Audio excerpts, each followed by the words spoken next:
Cricket ball కోసం వెళ్లిన ఇద్దరు చిన్నారులు గోడ సందులో ఇరుక్కున్న ఘటన హైదరాబాద్ సరూర్ నగర్ పిఎస్ పరిధిలో జరిగింది. చంపాపేటలోని రెడ్డి బస్తీకి చెందిన రాజ్కుమార్, మధు ఇద్దరు స్నేహితులు. వీరిద్దరూ ఫ్రెండ్తో కలిసి బస్తీలో క్రికెట్ ఆడుతున్నారు. రెండిళ్ల గోడల మధ్యలో బాల్ పడడంతో రాజ్కుమార్, మధు అక్కడికి వెళ్లారు. రెండిళ్లలో ఒకటి పాతది కాగా వీరిద్దరూ బాల్ కోసం ఆ ఇంటి గోడపైకి ఎక్కారు.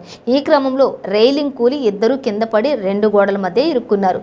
సరూర్ నగర్ పోలీసులు, మలక్పేట్ ఫైర్ సిబ్బంది, బల్దియా జిఆర్ఎస్ సిబ్బంది అక్కడికి చేరుకున్నారు. ఇక జేసీబీ సాయంతో పాత ఇంటి గోడను పక్క నుంచి కూల్చేసి చిన్నారులను రెస్క్యూ చేసి దగ్గరలోని హాస్పిటల్కు తరలించారు.